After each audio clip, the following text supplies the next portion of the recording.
Hi, this is Shotgun Tom Kelly, and now that I have your attention, you wanted to be close to him in the dugout during his impressive 15-year Major League career because he was always watching, listening, and looking for an edge. Now, Kurt Bavacqua brings that edge to Dirty Kurt's Dugout, where you can listen, watch, and be a part of the most honest, informative baseball show available today. Now, here's Kurt.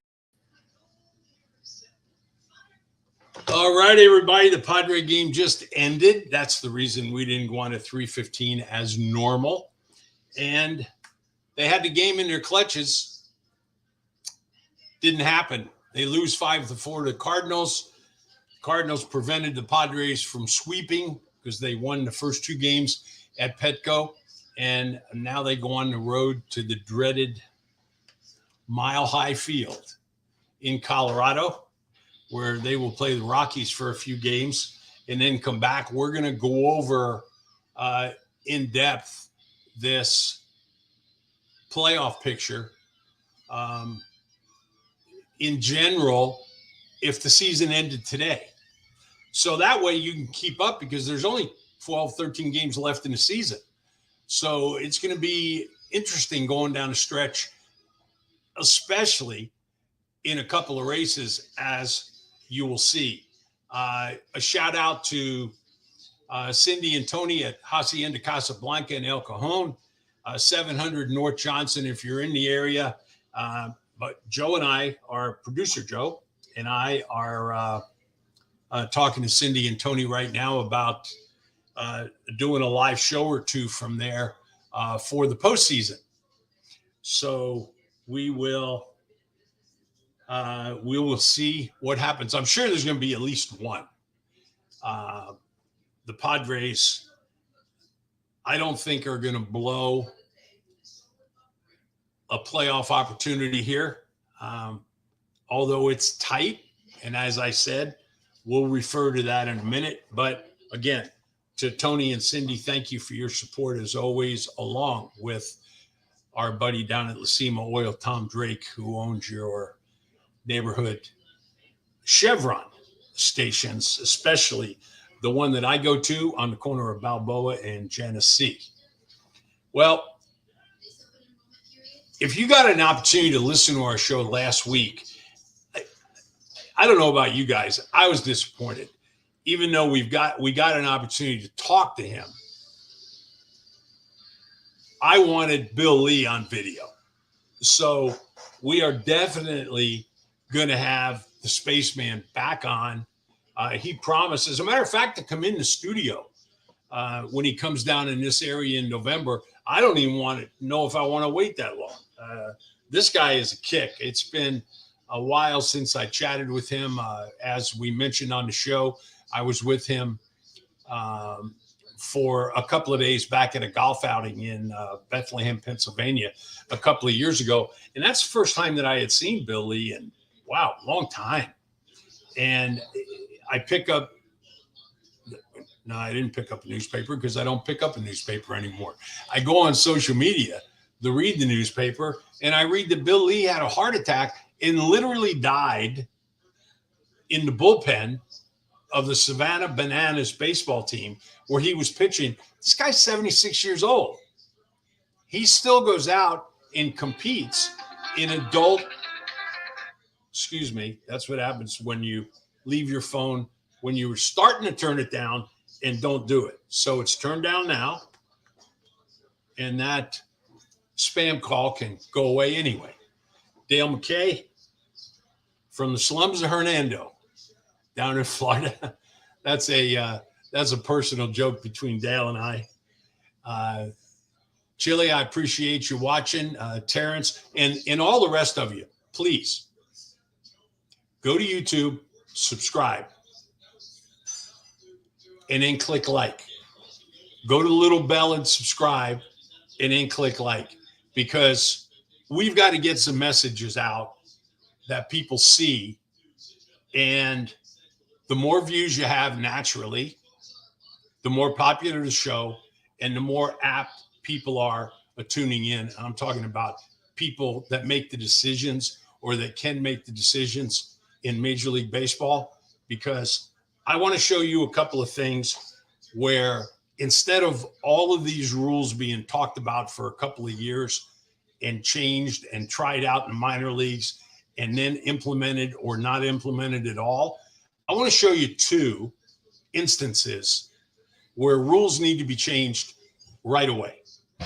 There's absolutely no reason that these rules can't be changed immediately so that these situations won't come up in the playoffs and possibly cost your team, your team, an opportunity to go to the World Series, or at the very least, advance in the playoffs. Now, I'm going to show you a clip, Joel put it up, of a game the other night between the Cincinnati Reds and the St. Louis Cardinals. And if you see that it's 2 minutes and 12 seconds long, but we're not going to play that length of it. It's going to skip forward and go on. As you Grounded to third, backhand by Senzel to the plate. It's off the runner. As you can see right there, the third baseman, Nick Senzel, fielded that ball.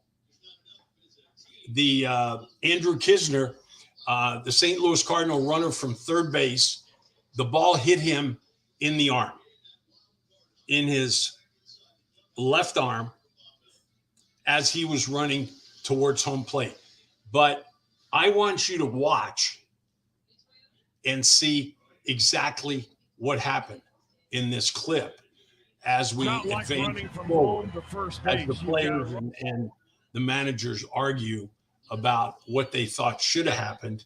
And the umpires, there's nothing in the rule book except intentional. If a player intentionally gets into the base path, that's a violation of the rule.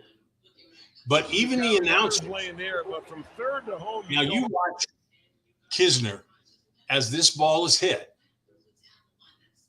This actually, I don't think, is the best angle, so you'll see it in a second. But Kisner, I played this thing twice, and I practiced it, and it worked flawlessly. And then we go on live, and it's giving me issues. Okay, there's nothing to talk about. So Kisner is going home. As you can see, Nick Senzel is just fielded the ball. Now look where he is. Running inside the line. He is way, way, way inside the line there.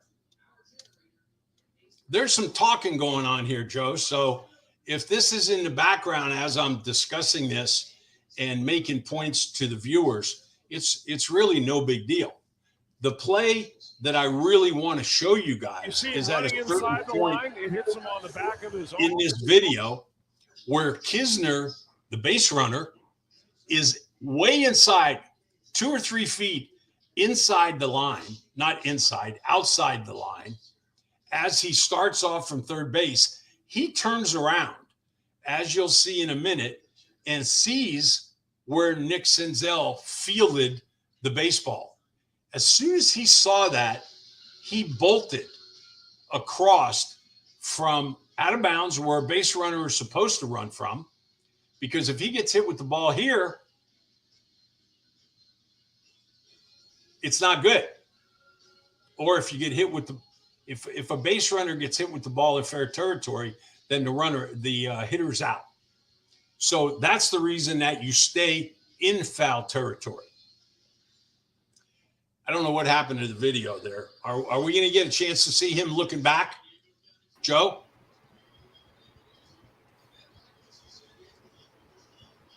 Are we going to get a chance to see? I'm working on it. I'm working on it. Just give me a second here.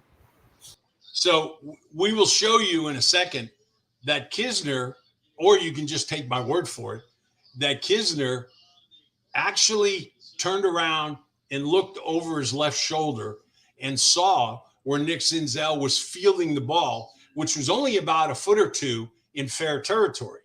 As soon as he saw that, He knew that if he went over and got into the throwing lane of Senzel, that he wouldn't be able to throw home to the catcher unless the catcher made a move to one side or another, which he didn't do, because catchers aren't used to doing that. First basemen are used to doing it. You see it all the time. When there's a third strike in the dirt and the ball bounces to one side of the line or the other, you'll see the first baseman go to one side of the bag or the other. Catchers aren't used to doing this because they don't get throws like that every day. The point that I'm trying to make here is that Kisner did this on purpose. And if this replay would have been reviewable, the umpires could have made a call that he purposely did it and he's out. I tell you what, that was a walk-off. Now, here's a team, the St. Louis Cardinals, that are fighting for a division. They're fighting for a position in the division. And even though they're playing the Reds, who are out of it, teams play hard. They want to be the ones that beat the teams that are fighting for positions in the postseason. The Reds played hard that night. They didn't deserve to get a walk-off loss the way they did. And that's what happened. So whether we got to see the video or not, take my word for it, that if you're a base runner or third base, you see where they stand. They're 2 or 3 feet outside the base pass on the foul side of the third baseline, because we're always taught that. We're always taught.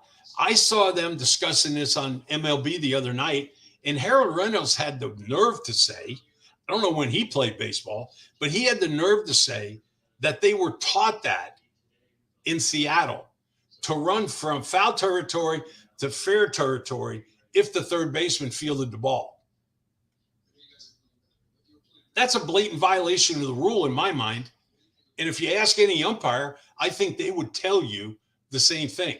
Remember, the umpires want to get it right. They have a right to be able to review that play. Now, the next one is an umpire's card. I'm going to show you this, not so much to pick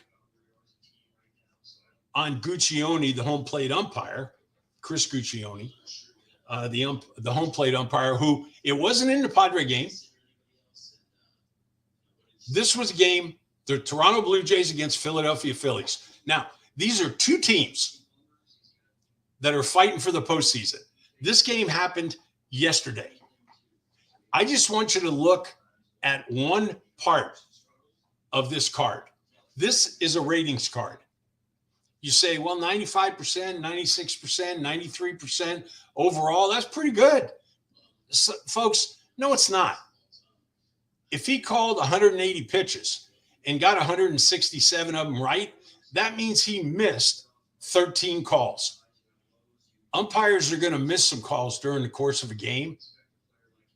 Whether it's 13 or not, that's not even the point that I'm trying to make here. If you look under impactful missed calls, right there on that card, number 1, top of the 8th inning, Nelson to Biggio. This is Nelson, the pitcher for the Toronto Blue Jays, against Biggio from I take that back. It's Nelson from the Philadelphia Phillies against Biggio from the Toronto Blue Jays. There's 2 outs. The bases are loaded, and there's an 0-2 count. And it's a ball that's called a strike. Or in other words, Biggio punches out. Nelson's out of the inning. Toronto's out of the inning, and they lose the game 4-3. Now, how impactful is that call? It's very impactful.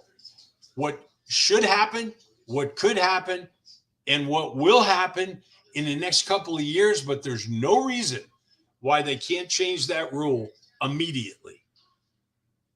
And that is for the hitter or for the offensive team to have the ability to challenge a ball strike call from the umpire, just like the defensive team should have the ability to challenge a ball strike call from the umpire. Let's say he called that a ball and the catcher and the pitcher thought it was a strike. That's a big part of the ball game right there. The bases are loaded in the 8th inning. It's a game-changing situation. So both sides should have the opportunity to challenge that call. They go to the replay. They look at it. If that pitch crossed home plate in the box that we see on TV on a daily basis, then it should be a strike. If it's not in the box, it should be called a ball. And the players, manager, catcher, pitcher, when I say players, I'm talking about the hitters naturally, should have an opportunity to challenge a ball strike call at the very least 2 to 3 times a game. You're not going to waste these calls or these challenges in the 2nd inning or 3rd inning. You're going to wait until it matters, like this. So Toronto loses a full game in the American League, or possibly lost a full game in the American League standings, and the Philadelphia Phillies were gifted, in this case, at least temporarily, with a win in the win column, and it kept them in arm's reach of the San Diego Padres and in front of the Milwaukee Brewers. If you see these standings, I'm going to explain to you. I'm going to show you what the actual standings are in a little graph that we have for you. Because if the season was to end today, even with the Padre loss, if the season was to end today, it would be the 4 and 5 seed, which right now are the Atlanta Braves. They've got a pretty good hold on that 4 seed. And what makes them the 4 seed is that the Los Angeles Dodgers have a humongous lead in the National League West. The New York Mets have a huge lead, at least in their mind, but it's not, in the American League East. And the St. Louis Cardinals have a nice lead in the National League Central. And they're going to win that division. They're going to be the 3 seed. Now, it's either going to be the Mets or the Atlanta Braves that are going to win the National League East. And one of these teams will be the 4 seed, along with either the San Diego Padres or the Philadelphia Phillies or the Milwaukee Brewers. Because even though Milwaukee's like 4 games back right now, they still have a chance. So season ended today. If the playoffs were going to start tomorrow, you'd see the Atlanta Braves up against the San Diego Padres, with the Padres traveling to Atlanta, and the St. Louis Cardinals against the Philadelphia Phillies, with the Phillies traveling to St. Louis to open up that series. Do you like that situation as a Padre fan? Or would you rather the Padres finish the 6th seed in back of the Philadelphia Phillies so that they played the first team, or in other words, they're going to be in this bracket. They're not going to be in the Dodger bracket. Do you mind that? I don't mind the way it's sitting right now. Although I would be concerned, and this might sound crazy, I would be concerned that if the San Diego Padres finished 5 and they played Atlanta and won, and then they played the Los Angeles Dodgers and found a way to win that series, I think that the air would be out of their balloon for the National League Championship Series. That's my personal opinion. But if they finish in this bracket, which the only way to do that is to finish in a 6 seed, then they would play St. Louis, hopefully get by them, move on and play the Mets. And then move on to play the Los Angeles Dodgers if they were to win the Mets series. Over in the American League, I tell you what, Cleveland Guardians are doing it. They did it to the Chicago White Sox over the weekend. They just beat them up.